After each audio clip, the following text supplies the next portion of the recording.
कि समाज का वह व्यक्ति जो ऐसे पायदान पर खड़ा है, जिसको रोटी नहीं मिल रही है, जिसको कपड़ा नहीं मिल रहा है, जिसको अपनी आवाज कहने का मौका नहीं मिल रहा है, वो भी तैयार हो जाए। कैसे तैयार होगा? जब हम उसको अपना स्नेह देंगे, उसको गले से लगाएंगे, तभी अंतिम पायदान पर खड़ा हुआ व्यक्ति जिसका अंत होने वाला है, उसका उदय कर लो। इसका नाम है अंत्योदय। ऐसे पंडित दीनदयाल उपाध्याय मैं श्रद्धांजलि अर्पित करता हूं, नमन करता हूं, जिन्होंने एक पाई भी न रखी अपने कफन के लिए, इस देश के लिए कुर्बान हो। क्या मिला उनको? मिला मरने वाला कभी जग से मरता नहीं, मरने वाला कभी जग से मरता नहीं, मर गया है जो अपने वतन के लिए। और मित्रों, बड़े बड़े गद्दे, शोधशालाओं में, शीतशालाओं में रहने वाले लोग जन्म लेते हैं, मरते हैं, यह ध्रुव सत्य है। लेकिन हमारे देश के विश्वगुरु भगवान श्री कृष्ण कुरुक्षेत्र में उपदेश देकर के चले गए और कहा कि हे अर्जुन, अरे तुम क्या सोचते हो? हत्वा वा प्राप्त से भोगम जित्वा वा मोक्ष से महीन। अगर तुम मर जाओ, मारे जाओगे यहां पर, तो पृथ्वी का भोग करो। और यदि पृथ्वी का भोग करके तुमको सुख मिलता है, तो मैं एक सुख बताता हूं। कहा क्या? कहा सारे मोह को छोड़ करके मेरी शरण में तू आ जा। सर्वधर्मान परित्यज्य मामेकं शरणं व्रज, अहम त्वाम सर्व पापेभ्यो मोक्षयिष्यामि मा। मैं तुमको सारे पापों से मुक्त कर दूंगा, क्योंकि राष्ट्र प्रेम से बड़ा प्रेम नहीं होता है, राष्ट्र धर्म से बड़ा कोई धर्म नहीं होता है, और राष्ट्र से बड़ा कोई स्थान नहीं होता है। ये आप समझ लीजिए, अपने जीवन में जान लीजिए, यही राष्ट्र। और इसी राष्ट्र धर्म का निर्वहन करने के लिए मैं आपको 2-3 मिनट के लिए एक ऐसे विषय की जानकारी देना चाहता हूं। वो बहुत जरूरी है आजकल के बच्चों को, हमें भी इतिहास की जानकारी जो नहीं है, जो हमारे इतिहास को छिपाया गया, जो हमारे तथ्यों को छिपाया गया, और हमेशा उस इतिहास के पन्नों से हमारी निगाहें हटाई गई। हमको गलत इतिहास था, हमको पढ़ाया गया कि हमारे देश में, हमारे देश की खोज भारतवर्ष की किसने की थी? आपने पढ़ा होगा किताब में, वास्को डी गामा। अरे वास्को डी गामा 500 वर्ष का इतिहास बताता है। मैं दावे के साथ कहता हूं, आप उस इतिहास के पन्ने को देखो। वास्को डी गामा के आजा बाबा भी इसी देश में पैदा हुए थे, तब भी भारत था, अब भी भारत है, तब भी हिंदुस्तान। कौन कहता है कि वास्को डी गामा ने खोज की थी भारतवर्ष? मैं नहीं मानता। कब आया था? 15वीं शताब्दी, 1498। रास्ते की खोज की, तभी तो भारत पहुंचा। तो उसको कहा जाता है कि वो भारत में पहुंचा, तो भारत की खोज कर दी, पढ़ाया जाता।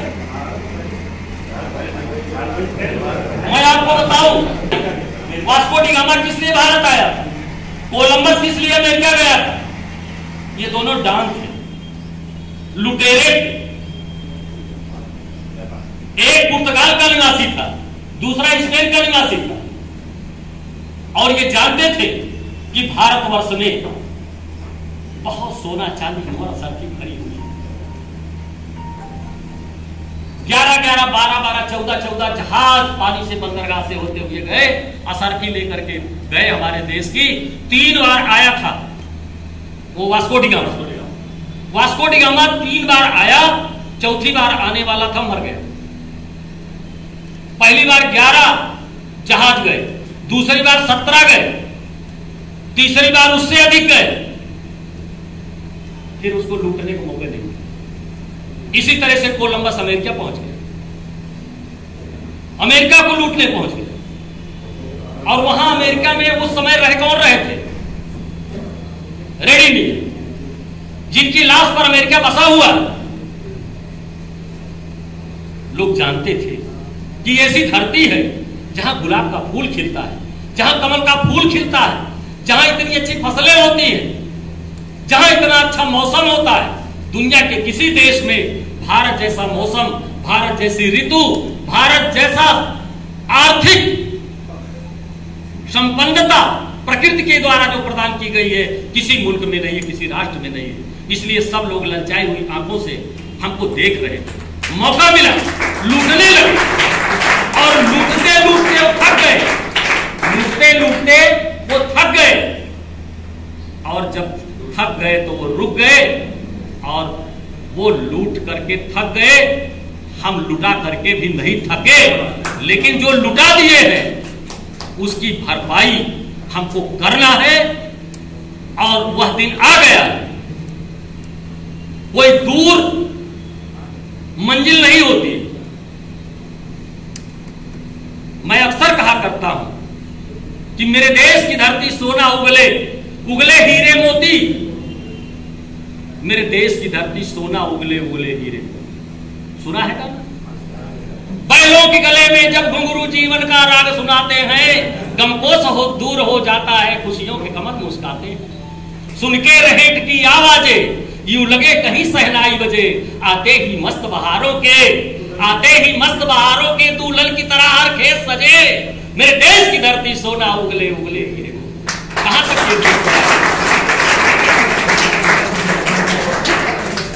ये बाग किसका है? ये बाग है गुलशन। किसका है? नेहरू का है, तात्या टोपे का है, आजाद भगत सिंह का है। इस बाग की रखवाली करना हमारा आपका कर्तव्य है। जो निगाहें लगी हुई है लोगों की, कहीं वो निगाहें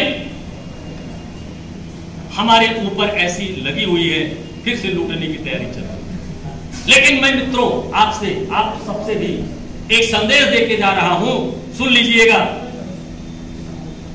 मुश्किलें आसान हो जाती हैं, मुश्किलें आसान हो जाती हैं कब? जब आपका इरादा पक्का हो, आपका अनुशासन अच्छा हो, आपका अनुशासन अच्छा हो, डंडे पे लादा हुआ नहीं, आपकी विल पावर अच्छी हो, तो आप उस मंजिल को पार कर लेंगे जिस मंजिल को प्राप्त करके आज जर्मनी का इतिहास पढ़ो। कभी किसी ने कल्पना नहीं किया था कि पश्चिमी जर्मनी और पूर्वी जर्मनी एक हो जाएंगे, लेकिन आज हो गए। किसी ने नहीं कल्पना किया था कि कभी काला आदमी भी अमेरिका का मुखिया बन जाएगा। बन गया कि नहीं बन गया? रूस जैसा देश विखंडित हो गया, कोई नहीं रोक पाया। समय के थपेड़े। मैं बहुत ज्यादा न कह करके केवल इतना कहना चाहता हूं कि दूरदृष्टि, पक्का इरादा, कड़ी मेहनत और आत्मानुशासन, चाहे कोई परिवार हो, चाहे समाज हो, चाहे राष्ट्र, महान बना देता है। अगर आपको महान बनना है तो आपको छोटे छोटे बिंदुओं पर बड़े छोटे छोटे विचारधाराएं आ जाती हैं। अपना स्वार्थ सही हो जाए, देश चाहे बिक जाए, इससे मतलब नहीं। हम अपने तुच्छ स्वार्थ के लिए देश को गिरवी रखना चाहते हैं। ऐसे कलंकित लोगों से आपको सावधान रखना पड़ेगा, रहना पड़ेगा और हमेशा जागते रहना पड़ेगा।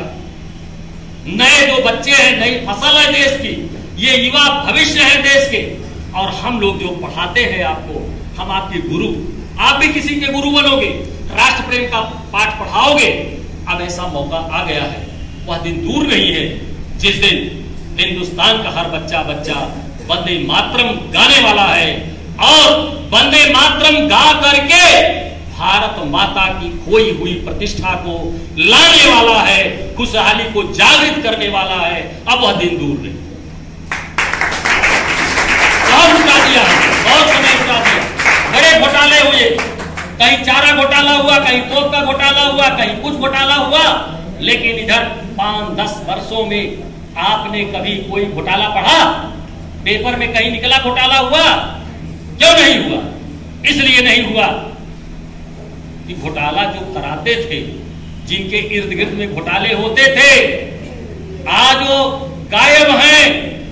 और जो चंबल घाटी में रहते थे वो उत्तर प्रदेश के मैदान में आ जाते थे।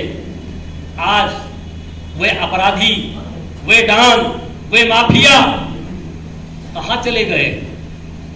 कारण इसका है कि हमारी सजगता बढ़ी, हमारा त्याग बढ़ा, हमारी तपस्या बढ़ी है और हम एक अच्छे चौकीदार के रूप में चुनाव कर लिए हैं। एक ऐसे नागरिक का, एक ऐसे प्रधानमंत्री का जो हमें संदेश दे रहा है कि भैया चरई वेद, चरई वेद, चरई वेद, चरई वेद, चलते रहो, चलते रहो, चलते रहो, चलते रहो। उसी क्रम में हमारे उत्तर प्रदेश के मुख्यमंत्री कदम से कदम मिलाकर के चल रहे हैं। और मैं यह भी कहना चाहूंगा कि हमारे उत्तर प्रदेश के ही उप मुख्यमंत्री डॉक्टर दिनेश शर्मा, जो हमारे विभाग के शिक्षा मंत्री भी हैं, उनका लगाव इस विद्यालय से बहुत। मित्रों, उन्हीं की आज देन। हम लोग सोचते थे कोई कार्यक्रम हो तो कहीं पेड़ के नीचे धूप में, कहीं बरसात में, इस तरह से हम लोगों की स्थिति हो जाती थी। लेकिन आज उन्हीं की देन है कि आज हम इतने अच्छे कक्ष में बैठे हुए हैं जिसकी लागत 20,50,000, 20.5 लाख रुपए। आज बरकत जी से स्वागत करिए। और बच्चों, उनकी दूरदृष्टि हमेशा रही। शिक्षा के लिए भी इस समय नकल विहीन परीक्षा कराने का जो उन्होंने संकल्प लिया था, नकल माफियाओं की कमर टूट गई, उद्योग बंद हो गए उनके। हमारा जो बच्चा है वो देश का भविष्य है। आप लोग आचरण की सभ्यता का पाठ करें। आचरण की सभ्यता के पाठ को पढ़ करके ही आप कोई मंजिल पार कर सकते हैं। जिसने शिक्षा प्राप्त कर ली है, संस्कार नहीं प्राप्त किया है, उसकी शिक्षा 2 कौड़ी की हो गई है। और जिसने संस्कार युक्त शिक्षा प्राप्त की है, उसकी शिक्षा जो है हीरे जवाहरात और मोहर सर्फी से भी बढ़ गई। उसका कारण अभी कहा है आपने, हमारे मुख्य अतिथि जी ने क्या कहा? माता पिता गुरु, इनसे शिक्षा। आपने देखा होगा प्रेम का एक बीज होता है, वो प्रेम का बीज अगर बो दे गया तो जीवन भर काटेंगे। और यदि प्रेम का बीज आप नहीं बोएंगे तो फसल आपकी अधूरी रह जाएगी।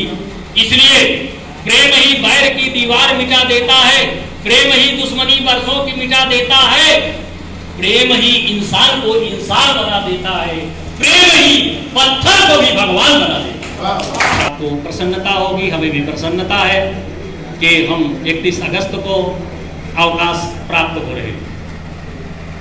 31 अगस्त हमारे लिए अवकाश प्राप्त का महीना नहीं है। वो एक स्थान से निकल करके समाज में व्यापक क्षेत्र में कार्य करने का एक सुअवसर है। आप लोग इस श्रेय प्रदान करिए।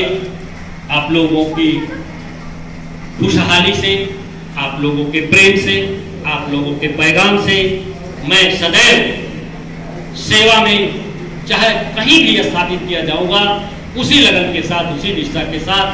यमनी शुक्ला कॉलेज में जैसे मैंने कार्य किया है, यहाँ का एक एक दिन मैंने पर्व की तरह मनाया।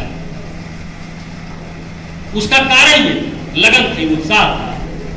और इसी उत्साह लगन के साथ आगे भी सेवा का संकल्प लेता हूँ। आज इस स्वतंत्रता दिवस के अवसर पर मैं बहुत बहुत हार्दिक साधुवाद देता हूँ भाई मलय वाजपेयी जी ने। इनकी आवाज में चंदन की सुगंध है, बेला की महक है, और चंदन तो अपने में खुद ही महक करके दूसरों को महक प्रदान करता है। और हमारे दोनों एनसीसी के एनो, मैं इनकी तारीफ करूं, आदरणीय अतिथि आदरणीय दीपान सिंह जी, जिस लगन और निष्ठा के साथ इन लोगों ने प्रशिक्षण प्राप्त किया है, मेरी भी कुछ मनोबल बढ़ाने में भूमिका जरूर रही है। और देखन में छोटे लगे घाव करे गंभीर, सतसैया के दोहरे जो नाविक के तीर। नहीं है, वैसे दोनों एनो हैं, लेकिन इनकी कार्यप्रणाली केवल हमारे कॉलेज में ही नहीं, पूरे अपने लखनऊ में जानी जाती है। आप करतल ध्वन से इनका स्वागत करिए। आज श्रीमती रेखा दुबे जी को, श्रीमती संगीता जी को, मृदुला जी को, सबको हार्दिक साधुवाद देता हूँ। आप लोगों ने बड़ी लगन और मेहनत के साथ इस कार्यक्रम में भाग लिया। और मैं कहाँ तक नाम गिनाऊँ, भाई हमारे बगल में ही बैठे हुए श्री आर.सी. जौहरी जी, कल लड्डू खरीदने की बात आई थी तो घर से आए और राजाजीपुरम में हम लोगों ने बड़े उत्साह के साथ लड्डू खरीदा। भाई श्री आर.पी. यादव जी, आर.पी. यादव का आपने देखा नारा कितनी बुलंदी का था, स्पीच कितनी सुंदर थी, आप लोग प्रेरणा लीजिए। एक रत्न आपके विद्यालय में डॉक्टर ओंकारनाथ मिश्रा, जो मैथ के बहुत ही प्रसिद्ध प्रवक्ता हैं, इन्होंने अपनी स्पीच में आपको काफ़ी बल दिया है। मैं उस बात की पुनरावृत्ति नहीं करना चाहता। और इसी क्रम में हमारे भाई साहब आदरणीय श्री अवस्थी जी, चतुर्श्रेणी कर्मचारी जिनको हम सेवक कहते हैं, अगर जल की आवश्यकता हुई तब वो लेके आ जाते हैं, फील्ड में कोई सफाई का कार्य हुआ तब वो आ जाते हैं, कोई भी काम हुआ तो सबसे महान तो मैं इन्हीं को समझता हूँ कि इन लोगों ने जो कोई भी कार्य किया वो मतलब इतना अच्छा है कि मैं उसकी अपने शब्दों में सराहना नहीं कर सकता। और अंतिम पायदान पर हमारे बच्चे नहीं हैं, क्योंकि हमने वरिष्ठता क्रम से लिया। हमारे बच्चे जो देश के भविष्य हैं, देश की फसल हैं, इन लोगों ने जो प्रदर्शन किया आज एनसीसी का, मैं इनको बहुत बहुत अपनी हृदय से, की गहराई से आशीर्वाद देता हूँ कि आप चंदन की तरह खुशबू बिखेरें ना, जैसे कुंदन अग्नि में तपता है ना, तो वो तप करके क्या करता है, निखार ला करके सुंदरता को बढ़ाता है और वो सुंदरता काम आती है ना। तो आप लोग जीवन की जो आपकी गाथा है, उस अच्छी गाथा को बनाने के लिए आप खूब मेहनत करिए, खूब परिश्रम करिए और अर्जुन की तरह एक ही लक्ष्य बनाइए कि चिड़िया की आंख वेदना। अगर आप अर्जुन बनेंगे तो निश्चित रूप से महाभारत रूपी जीवन के युद्ध को जीत जाएंगे। हर लड़का अर्जुन बने, हर लड़का धनुर्धारी बने, हर लड़का अपने लक्ष्य को भेद ले और एनसीसी के माध्यम से और 4 चंद लग जाए। मेरी बहुत बहुत शुभकामनाएं। रहीम दास जी और तुलसीदास जी दो बहुत विद्वान कवि हुए हैं। एक का नाम था अब्दुल रहीम खान खाना और दूसरे का नाम है गोस्वामी, महाकवि गोस्वामी तुलसी। दोनों बहुत ही अच्छे विचारक हैं, इसमें दो है। दोनों के विचारों को आप पढ़िएगा तो आपको मिलेगा कि आपने कुछ पढ़ा है ना, और उनके जीवन से आप प्रेरणा लीजिए। जितने लोगों का जीवन संकट में रहा है, एक न एक दिन जरूर उनके जीवन में निखार आया।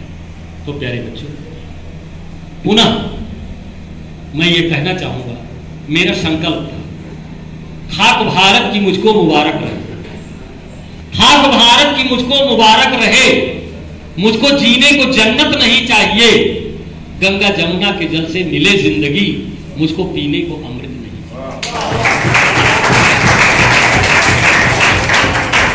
अच्छा, ऐसा संकल्प क्यों लिया?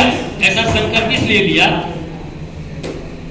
कि मैं मरूं तो वतन के लिए ही मरूं, मैं मरूं तो वतन के लिए ही मरूं, मैं जीऊं तो वतन के लिए ही जीऊं। देश के काम आए जवानी मेरी, देश के काम आए जवानी मेरी, मुझको रहने को जन्नत नहीं चाहिए, गंगा जमुना के जल से मिले जिंदगी, मुझको पीने को अमृत नहीं। और एक सूत्र है, तुम ध्यान से सुन लो, उसको अपने जीवन में पालन करना और जरा ऐसे लोगों से दूर रहना, ठीक है ना? कैसे लोगों से? मुंह पे मीठी मीठी जो बातें करें, मुंह पे मीठी मीठी जो बातें करें, मन में रखते हो छुपाए कपट की छुरी, नाम मरहम है, नाम मरहम है और काम तेजाब का, नाम मरहम है और काम तेजाब का। मुझको ऐसे लोगों की शोहरत नहीं चाहिए।